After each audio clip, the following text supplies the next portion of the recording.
마태복음 1장 18절로 25절까지 교독하십니다. 예수 그리스도의 나심은 이러하니라. 그의 어머니 마리아가 요셉과 약혼하고 동거하기 전에 성령으로 잉태된 것이 나타났더니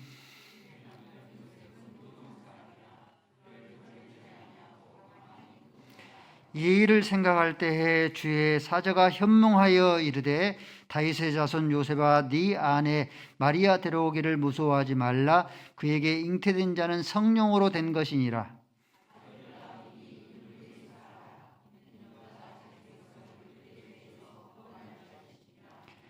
이 모든 일이 된 것은 주께서 선자의 선자로 하신 말씀을 이루게 하심이니라. 이르시되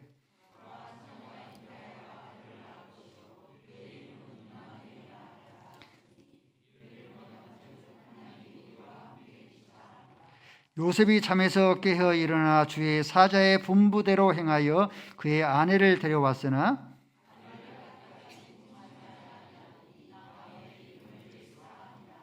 아멘. 아버지 하나님, 예배의 자리로 부르셨사오니 하나님의 임재의 자리로 부르셨사오니 하나님께서 말씀이 말씀되어지게 하여 주셨기를 원합니다. 하나님의 말씀으로 위로와 소망 얻게 하시고 힘을 얻게 하여 주옵소서. 예수 그리스도의 이름으로 기도 올리옵나이다. 아멘. 옆에 사람들과 서로 인사했으면 좋겠습니다. 아프지 마세요. 건강하세요. 감사합니다.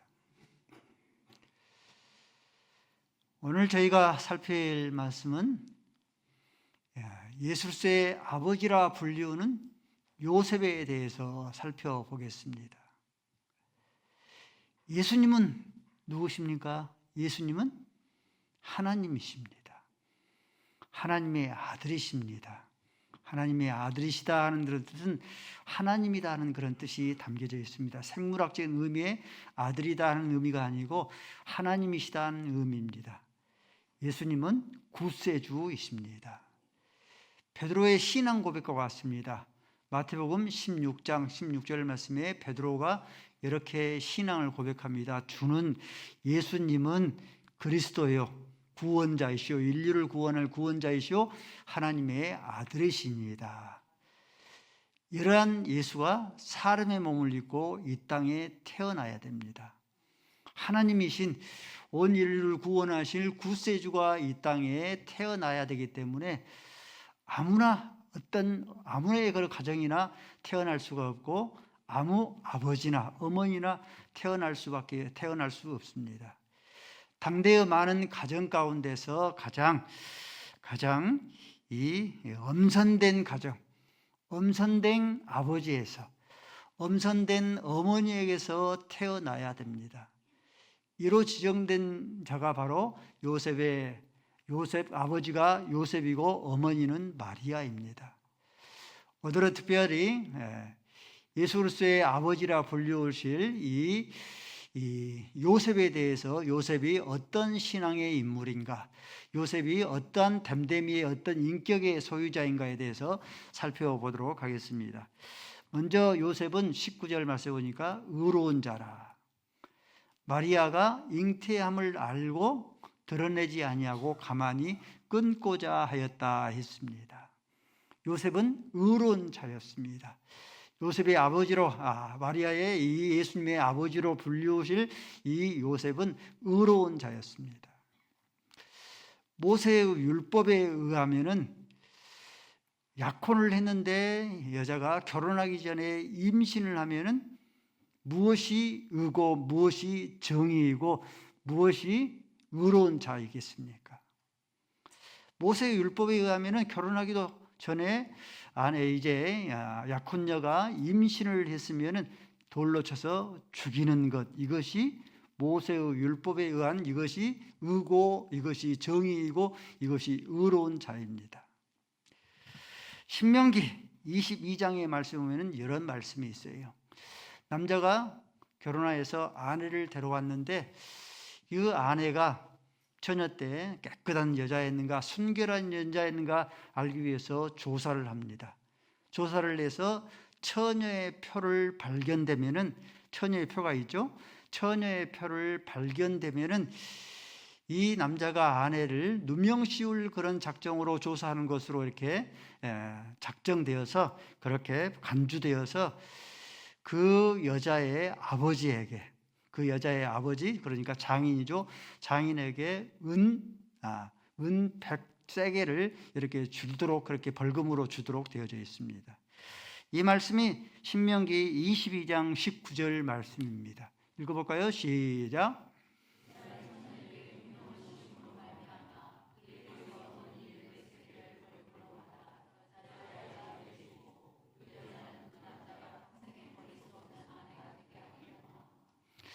처녀의 표를 발견하면 이러하는데, 처녀의 표를 발견하지 못하면 어떻게 하겠습니까?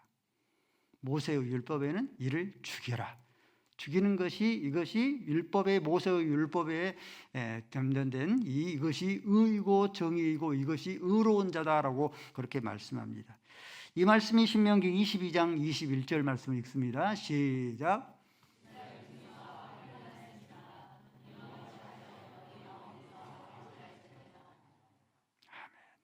그를 쳐서 제할지니라, 이렇게 말씀하십니다.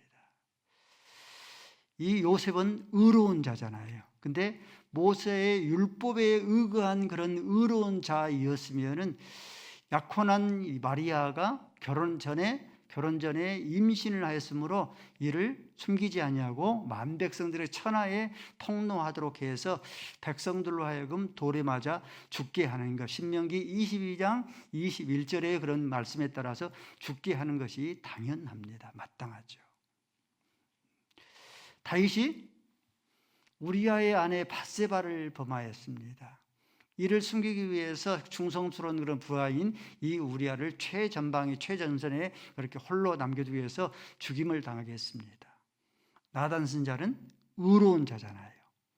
그래서 하나님의 명령을 받고 이 다윗에게 찾아가서 당신이 간음죄와 살인죄를 범하였다라고 다윗을 책망합니다. 살인죄와 간음죄를 범한 이 다윗이 상당한 그런 보응을 받도록 심판합니다. 칼이 내 집에 떠나지 아니하리라. 이것이 이제 모세의 율법에 의거된 이것이 의고 정의이고 이것이 의로운 자입니다. 성경에 보면은 율법에 의거한 그런 의로운 자는 무엇이 의인가? 허물이 드러나게 되어지면 그 허물을 만백성들에게 천하에 폭로하고 이를 정죄해서 심판을 받아 죽게 하는 것, 이것이 의입니다.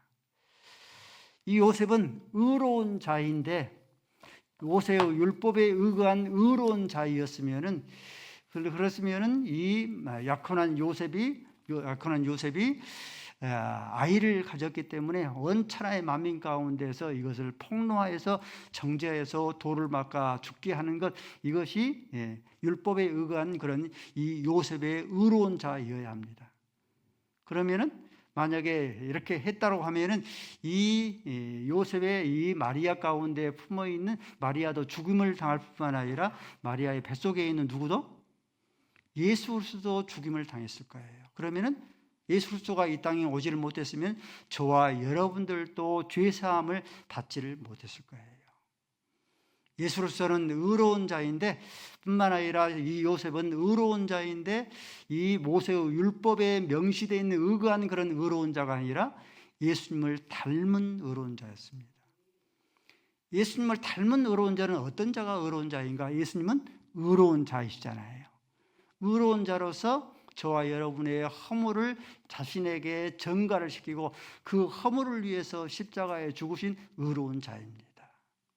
그래서 자기도 의롭다함을 여기고 저와 여러분도 의롭다함을 얻게 하셨습니다.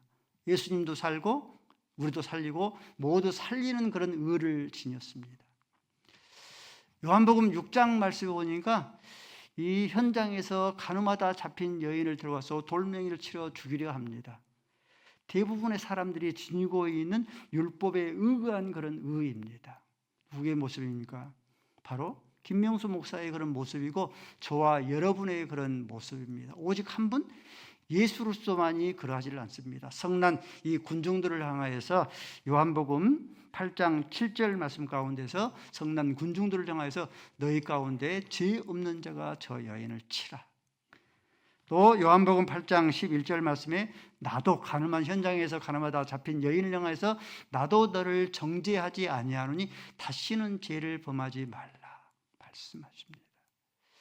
예수로서의 의는 어떤 의예요? 예수로서가 지닌 그런 의는 저와 여러분의 그런 허물을 예수님께 전가를 시키고 그 허물을 위해서 예수님의 죄가 아니죠. 그 허물이 아니죠. 저와 여러분의 허물을 위해서 십자가에서 못 박아 죽으신, 그래서 죄를 없이 하시고 우리를 의롭다 하신 그 의입니다. 그래서 예수님도 살고 의롭다 하시고 저와 여러분도 의롭다 하시고 예수님도 살고 저와 여러분도 함께 살리는 그런 의예요. 따라 서실까요? 예수의 의는 윈윈의 의다. 예수의 의는 윈윈의 의입니다. 예수님 자신만 살고 우리 모든 사람들을 다 죽이는 그런 시퍼런 칼날을 휘두르는 그런 의가 아니라 예수님의 의는 저도 의롭다 하고 예수님도 의롭다 하고 예수님도 살고 모든 자를 살리게 하는 그런 의가 되어집니다. 사랑하는 성도 여러분들, 나는 아무 허물이 없는 것처럼, 허물이 형제에게 발견되기로 하면 이것을 폭로하여서 정죄해서 심판을 받게 하는 그런 의가 아니라, 그래서 나만 살고 상대는 모두 칼로 시퍼런 칼로 이렇게 죽이는 그런 의가 아니라 예수님처럼 상대의 그 형제의 그런 형제의 허물을 나에게 전가를 시키고 그 허물 때문에 내가 희생을 당하는 의로운 자가 될 수 있기를 바랍니다. 이것이 예수로서가 지니는 그런 의입니다. 나도 살고 예수님 사는 그런 윈윈의 의가 되어집니다. 1935년에 매서운 추위가 몰아치는 한 겨울에 노파가, 이 누더기만 걸치는 그런 노파가 빵 한 조각을, 빵 한 덩어리를 훔쳤다는 그런 제목으로 법정에 끌려왔습니다. 법정에 끌려와서 선처를 요구합니다.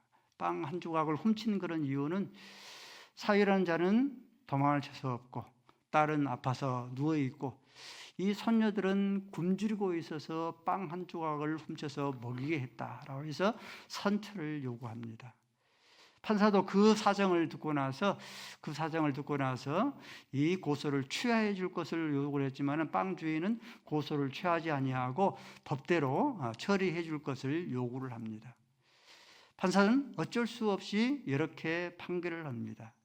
빵 한 조각을 훔쳤기 때문에 법대로 처리할 수밖에 없습니다. 10달러의 그런 이 벌금을 내든가 그렇지 않으면 10일 동안 감옥살이를 해야 됩니다. 그러면서 이렇게 판결하고 나서 이 판사가 일어서더니 모자를 들어와서 자기 호주머니에서 10달러를 그에다 넣습니다. 이 노파를 위해서 내가 대신해서 10달러의 벌금을 내가 냈습니다. 그리고 또 판결을 하기를 굶주린 그런 손녀를 먹이기 위해서 이 빵을 훔쳐야 되는 비정한 도시를 살고 있는 오늘 법정에 참석하는 그런 모든 사람들의 이 벌을 물어서, 그 죄를 물어서 50센트의 그런 벌금을 판결합니다. 그 모자가 이제 판결을 하기 위해서 모여든 모든 사람들에게 50센트가 다 걷어집니다. 그때 이제 35년도인데 1935년인데 전부 모여진 그런 이 액수가 57달러 50센트입니다. 적은 돈이 아닙니다. 다음 날에 신문에 그렇게 이제 대문짝에 뉴욕 신문에 그렇게 실렸습니다. 노파에게 벌금으로 걷어진 57달러 50센트가 이 노파에게 전달되었다. 사랑하는 성도 여러분들, 교회는 예수가 우리의 머리가 되셔야 해요. 저와 여러분은 예수가 머리가 되시고 저와 여러분은 어떤 사람은 눈이고 어떤 사람은 코고 어떤 사람은 입이고 어떤 사람은 귀예요. 어떤 사람은 두 팔이고 어떤 사람은 두 다리고 어떤 사람은 오장육부와 같습니다. 얼굴에 숙검정이 칠해져 있으면 얼굴만 수치와 부끄러움을 당하는 게 아니죠. 온 몸이 수치와 부끄러움을 당합니다. 그러므로 복음을 영화롭게 하려면, 교회를 영화롭게 하려고 하면은 저와 여러분이 상대의 허물이 발견되면 그 허물을 폭로하고 그 허물 때문에 죄를 정하여서 심판하여서 멸하는 그런 이 모세의 율법과 같은 그런 의로운 자가 아니라 저와 여러분이 예수님처럼 형제의 그런 허물을 나에게 전가를 시키고 그 허물을 위해서 내가 희생을 당하는 그런 의로운 자가 될 수 있기를 바랍니다. 예수의 의입니다. 나도 살고 너도 사는 윈윈의 의를 저와 여러분이 지닐 수 있기를 바랍니다. 요셉은 이런 예수의 모세의 율법에 요구하는 그런 의로운 자가 아니라 예수와 같은 그런 의를 지닌 의로운 자였습니다. 또 요셉은 어떤 사람이었는가? 의로운 자였고 또한 그가 하나님 앞에서 말씀을 믿는 믿음의 그런 사람이었습니다. 오늘 말씀에 보니까 23절 말씀에 믿음의 사람이었는데 보라 처녀가 잉태하여 아들을 낳을 것이요 그 이름을 임마누엘을 하라. 번역한즉 하나님이 우리와 함께 계시다. 이 말씀을 처녀가 잉태해서 아들을 낳을 것을 믿는 믿음의 사람이었어요.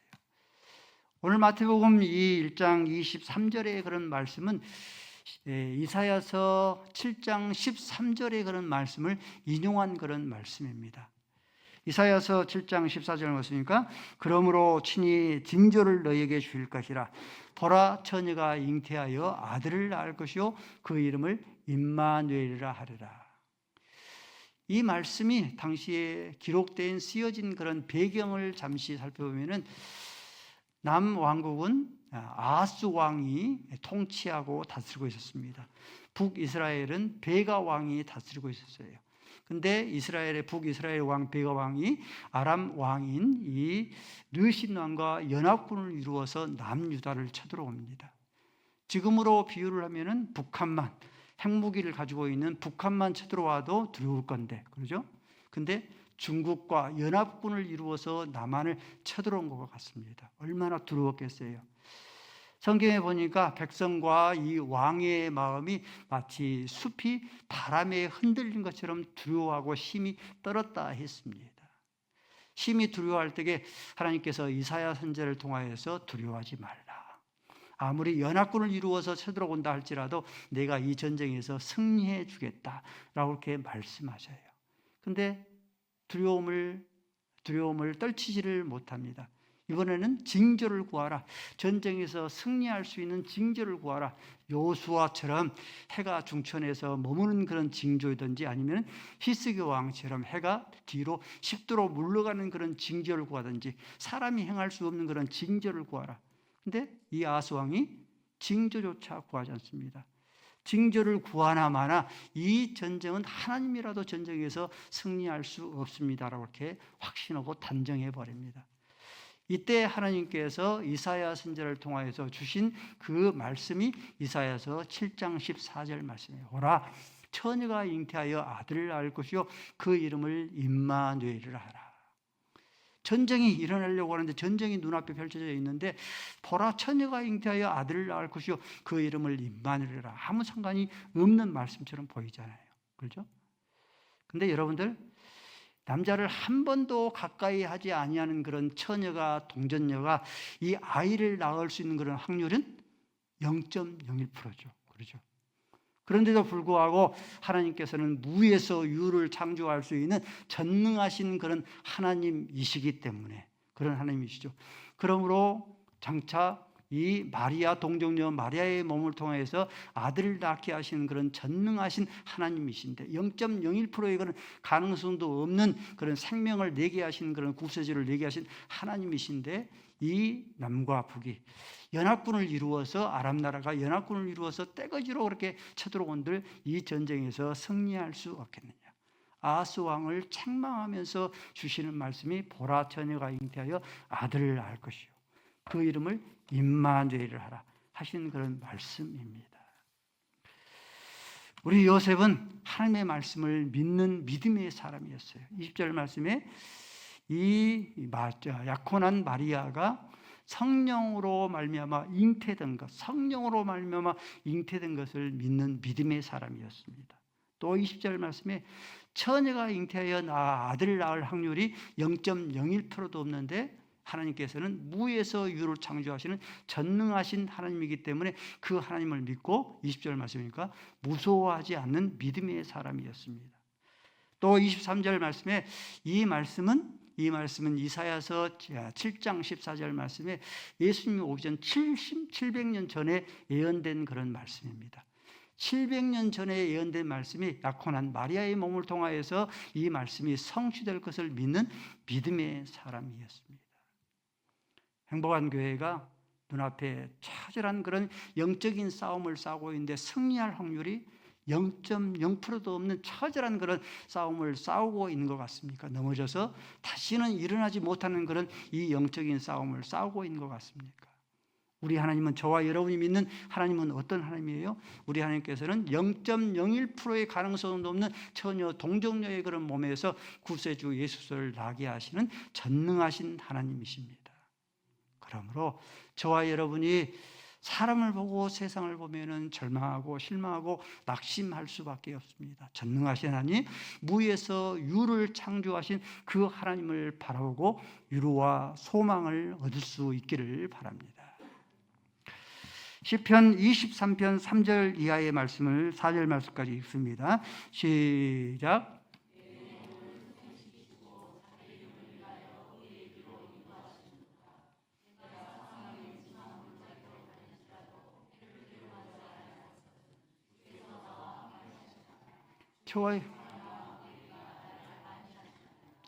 저와 여러분을 의의 길로 인도하신 이유가 무엇입니까? 사망의 음침한 골짜기에서도 주의 지팡이와 막대기가 안위하신 이유가 무엇입니까? 하나님의 자기 이름입니다. 하나님의 자기 이름을 위하여서 의의 길로 인도하시고 하나님의 자기 이름을 위하여서 우리가 사망의 음침한 골짜기로 다닐지라도 해를 당하지 않도록 주의 지팡이와 막대기가 우리를 안위해 주십니다. 에레미야가 3장 19절로 21절 말씀을 읽습니다. 시작.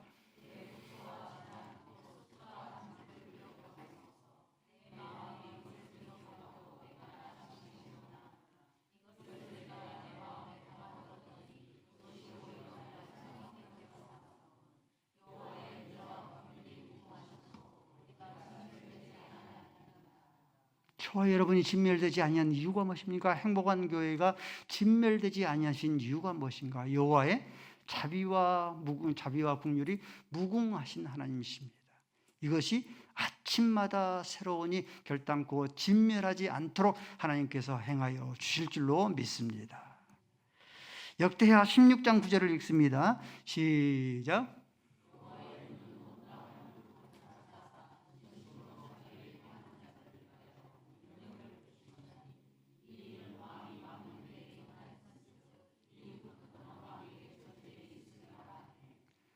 여호와의 눈이 온 땅을 두루 감찰하사 전심으로 자기를 천대하게 하나님께서는 능력을 베풀어 주시기 때문에 우리 하나님께서는 역전의 하나님이시기 때문에 반드시 역전되리라, 반드시 역전되게 하여 주실 줄로 믿습니다.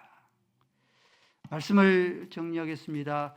요셉은 의로운 사람이었습니다. 믿음의 사람이었습니다. 순종의 사람이었습니다. 24절 모습을 보니까 분부대로 그의 아내를 데려왔다. 순종의 사람이었죠. 25절 말씀 보니까 아들을 낳기까지 동침하지 아니하였다. 순종의 사람이었습니다. 이는 무엇을 우리에게 의미하는가?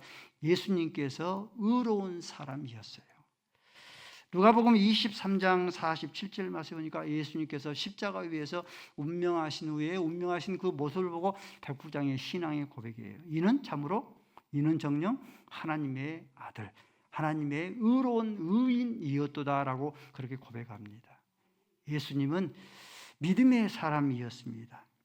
히브리서 5장 7절 말씀에 보니까 자기를 등이 죽음에서 건지실 이에게 심한 통곡과 눈물로 하나님 앞에 아랬다. 죽음에서 건지시는 하나님밖에 없잖아요. 그 하나님을 믿는 믿음으로 심한 통곡과 눈물로 자기를 구원하신 이에게 하나님께 아뢰는 그런 믿음의 사람이었습니다. 또 예수님께서는 순종의 사람이었습니다. 히브리서 5장 8절 말씀에 하나님의 아들이라도 고난으로 순종함을 배울 수 있는 순종의 사람이었습니다. 예수님께서 이러한 사람이었으므로 예수님의 그런 이 아버지라 불리우신 이 요셉도 뿐만 아니라 의로운 자였고 믿음의 사람이었고 순종의 사람이었으므로 저와 여러분이 의로운 사람, 믿음의 사람, 순종의 사람이 될 수 있기를 바랍니다. 아버지 하나님, 예수 그리스도께서 또 뿐만 아니라 예수 그리스도의 아버지라 불리우신 요셉이 의로운 자, 믿음의 사람, 순종의 사람이었으니 저희들도 온전히 하나님 앞에서 의로운 자가 되게 하시고 저희들도 온전히 하나님 앞에서 믿음의 사람이 되게 하시고 순종의 사람이 되게 하여 주옵소서. 예수 그리스도의 이름으로 기도 올리옵나이다.